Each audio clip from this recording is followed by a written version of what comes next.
Hi guys, and welcome back to another video. So today's session is going to be a little bit on the shorter side as I only do one spread, but I accidentally missed a doodle, so I do apologize about that. But today we are going to be doing another kind of like three-colored sketchbook spread with water-based markers. So right here, I already have a few sketches already done for the spread. So I ended up drawing Robin from Honkai Star Rail just because I think she's super cute and I wanted to kind of see if I can make a color palette work for her with just the three colors and out of kind of like the preset colors that I have from my marker set. So I went ahead and opened up my little sketchbook that has all of my marker swatches. This is easier for me to kind of like pick through and find appropriate colors. So my goal is to find at least two colors that I think work well together alongside with a darker color that will be used for the line work. So the reason why I also wanted to kind of come back to this is that since Inktober, I haven't really been using any kind of like specific color palette for any spreads, nor have I been really using my water-based markers as of recently, just because the previous sketchbook I mostly did alcohol markers and I often did the line work beforehand. So I feel a little bit rusty doing it this method once again. So if you're not familiar how I do these kinds of spreads, let me give you kind of like the brief rundown and kind of like the reason why I do the certain steps instead of like the steps in a different order, I guess. So number one is to do my sketches. Now for these ones, I did keep them a little bit rough for certain portions, so I didn't really give myself enough context, which is why there's certain parts that I'm going to struggle on when it comes to placing down the colors and or doing the line work afterwards. So the reason why I do the line work after I place down all of my colors is mostly for the reason that these are water-based markers.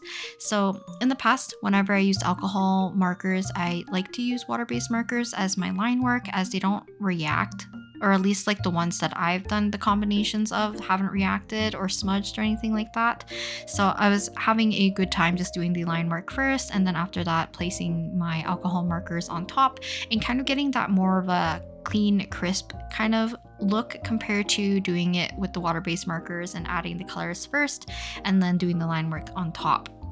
But with that being said, doing kind of like this method does feel a little bit more sketchy and more freeing for me because one, I'm laying the colors where I think kind of like the placement is correct, but I'm not like 100% sure. And the reason why I'm also not 100% sure if they're going to match up correctly is that because I'm doing the line art after, I'm pretty much going to make those decisions on the fly.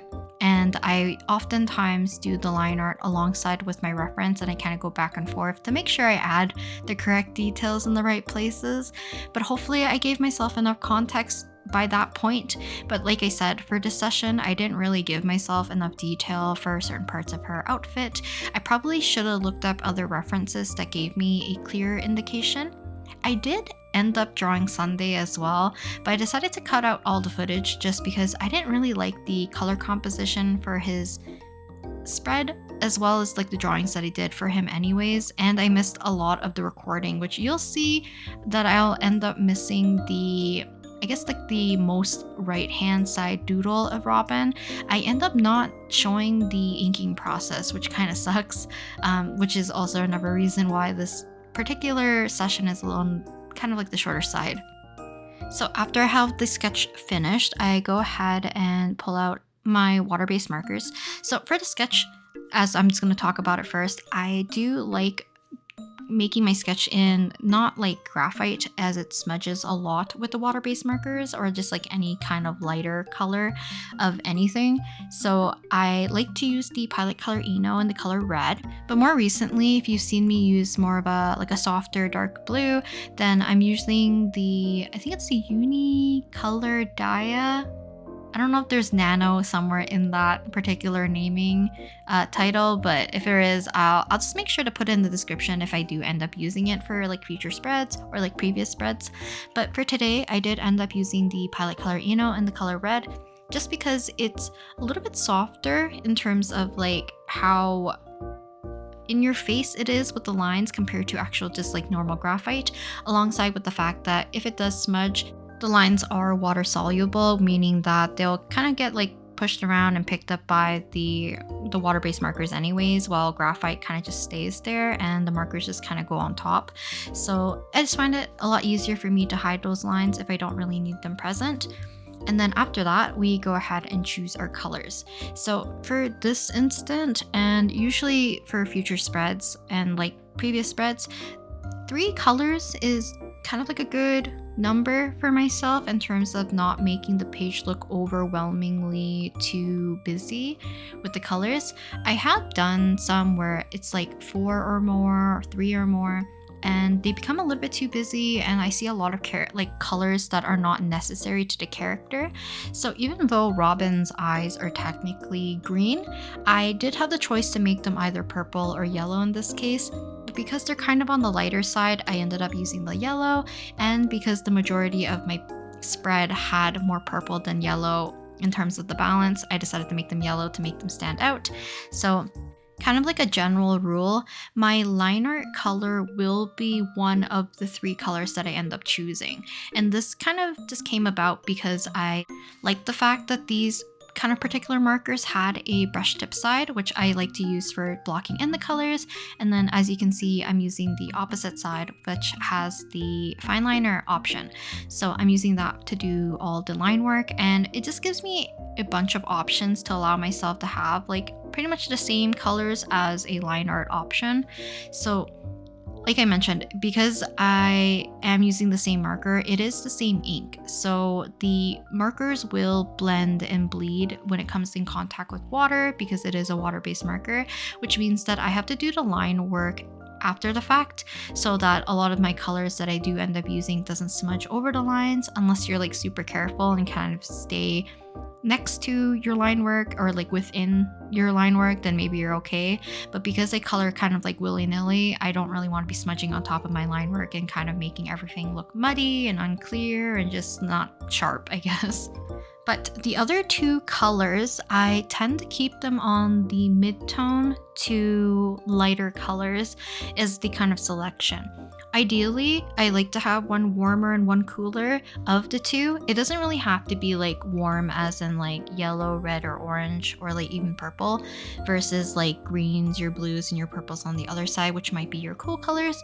As long as one's warmer than the other one, I try to delegate that one towards doing the skin, just because I like having the skin to have a little bit more warmth, and oftentimes the lighter of the 2 will be used for like anything that represents like shadows for the whites and all that stuff as well. So in terms of like colors that need to be very dark or more or less like black, I will use the line art color to kind of fill that in, and it kind of gives it more of that cohesive look, and like more or less because of the limited color palette. I definitely think this one came out a little bit more monochrome just because my line art color is purple and then my mid-tone color is kind of like a purple anyways. But I do like the yellow and the purple together. I just think they just look super nice together, probably because they're complementary colors. But also like other character designs that I've seen also just uses like purple and yellow and just looks super nice and very cute when it's kind of like in this pastel-ish color range. So one thing I did struggle with in terms of picking her color choices is that I did not have a purple that perfectly matches her color palette per se. So I ended up picking one that's more of like a bluish purple rather than one that's more pinkish, even though she does have like gradients that are a little bit more of like a reddish pinkish purple compared to a bluish purple, but she also has a little bit of like that dark navy or ultramarine color present in her outfit, so I kind of settled with something in between. And then the line art color was just something that I think matched nicely with this color selection that I had, and it just had to be dark enough because technically I could have used the blue, or I could have used like brown or a dark red, a dark green, but I think purple worked the best for this particular color palette. And then yellow, she has like a little bit of yellow accents here and there, and I was debating whether or not I was going to do the kind of like a light pinkish purple color and then the purple that you see right now on the screen together, but it just looked too purple, I guess. Maybe it would have worked out. who knows. I think also the fact that the two technically purples that I had picked out, if it was like the pinkish purple and more of like the bluish purple, they were too similar in value. So it was hard for me to really think like, oh, I can use them to represent certain parts of her outfit. But having the yellow represent a lot of her lighter tones. She also has like a lot of white in her outfit, so I needed some kind of indication of shadows for that. And I could have, and I would probably most likely have picked purple to do those parts, but because purple is so prevalent already on the page, I delegated all of those like white shadows mostly towards like using the yellows anyway.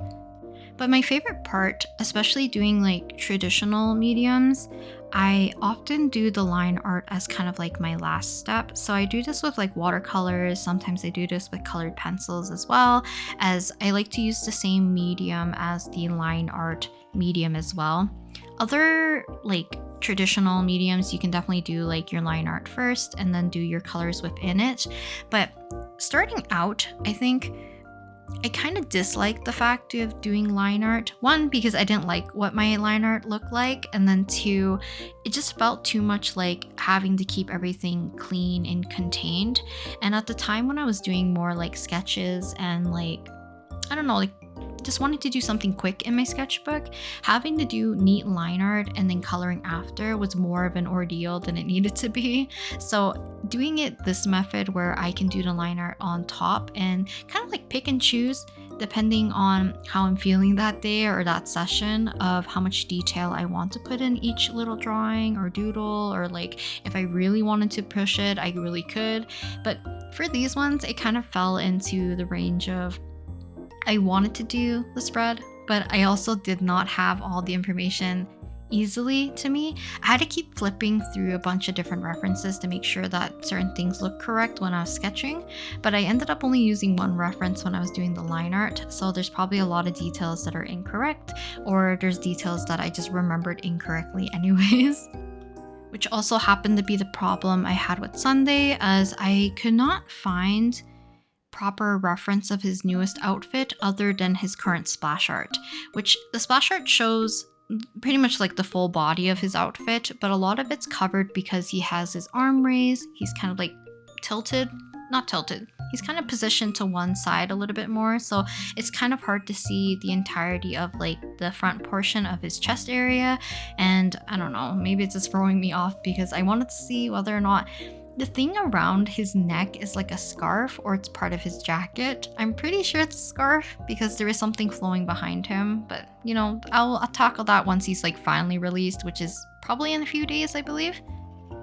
But with that being said, this is kind of like the finished little spread. And like I said at the very beginning, I forgot to record the last little robin, so unfortunately, I do not have any footage of that. Also, here's like a brief look at the Sunday page where I didn't really like how I drew him. One, because of the same thing, a little bit of lack of info. I require like a lot of references when it comes to like posing them, if anything. But hopefully you guys enjoyed today's little session of me drawing Robin in my sketchbook, and hopefully I'll pick out a few more color compositions that we can do for future spreads in my sketchbook. So I'll talk to you guys next time in the next video. Bye!